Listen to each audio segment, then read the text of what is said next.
സാങ്കേതിക വിദ്യയുടെ വികാസം വലിയ തോതിൽ വർദ്ധിച്ചുകൊണ്ടിരിക്കുന്ന ഒരു കാലമാണ്. അതനുസരിച്ച് വാണിജ്യ സമ്പ്രദായങ്ങൾക്കാകെ പ്രാധാന്യം വർദ്ധിച്ചു വരുന്നൊരു കാലത്താണ് നാം ജീവിക്കുന്നത്. മുൻപൊക്കെ ഒരു വ്യാപാര സ്ഥാപനത്തിലേക്ക് ചെല്ലുന്നു, അവിടെ നിന്നും ആവശ്യമായ സാധനങ്ങൾ വില കൊടുത്ത് വാങ്ങുന്നു. ഇതായിരുന്നു ഉപഭോക്താവിൻ്റെ സമീപനം. എന്നാൽ ഇന്ന് ആ നിലയിൽ നിന്നും ഉപഭോക്താവും വിപണിയും എല്ലാം മാറിയിരിക്കുകയാണ്.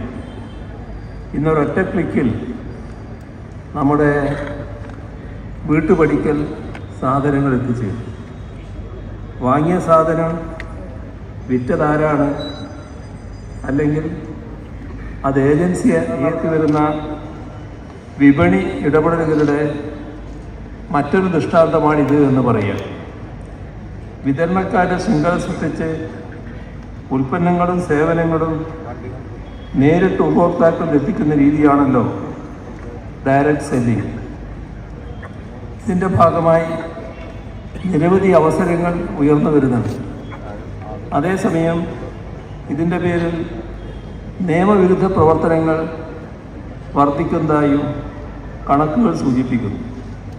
ഇത് കണ്ടുകൊണ്ടാണ് 2018 സംസ്ഥാന സർക്കാർ ഡയറക്റ്റ് സെല്ലിംഗ് മേഖലയ്ക്കായി മാർഗനിർദ്ദേശങ്ങൾ പുറപ്പെടുവിച്ചത്. ആ മാർഗനിർദ്ദേശങ്ങൾക്ക് നിയമപരമായ പ്രാബല്യം കൈവന്നിരുന്നില്ല. പിന്നീട് കേന്ദ്ര സർക്കാർ പുറപ്പെടുവിച്ച ചട്ടങ്ങൾ പാലിക്കുന്നുണ്ട് എന്ന് ഉറപ്പുവരുത്താനായി ഒരു മോണിറ്ററിംഗ് മെക്കാനിസം രൂപീകരിക്കാൻ സംസ്ഥാന സർക്കാർ തീരുമാനിച്ചു. ഇതിൻ്റെ ഭാഗമായി ഈ രംഗത്ത് പ്രവർത്തിക്കുന്ന കമ്പനികളുടെയും ട്രേഡ് യൂണിയനുകളുടെയും അഭിപ്രായം ആരാഞ്ഞതിനു ശേഷം പുറപ്പെടുവിക്കുന്ന മാർഗരേഖയാണ് ഇന്നിവിടെ പ്രകാശനം ചെയ്തത്.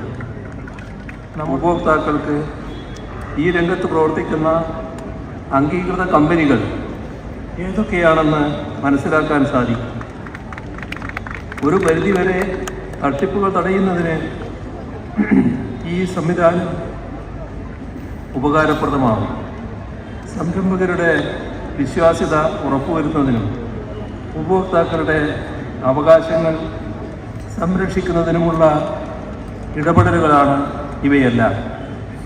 ഏതെങ്കിലും തരത്തിൽ വാണിജ്യ സ്ഥാപനങ്ങൾക്കോ സംരംഭങ്ങൾക്കോ തടയിടുന്നവയല്ല ഇവയൊന്നും. സംരംഭകത്വ വികസനത്തിൽ നമ്മുടെ സംസ്ഥാനം വളരെയേറെ മുന്നേറുന്നതായാണ് കണക്കുകൾ സൂചിപ്പിക്കുന്നത്.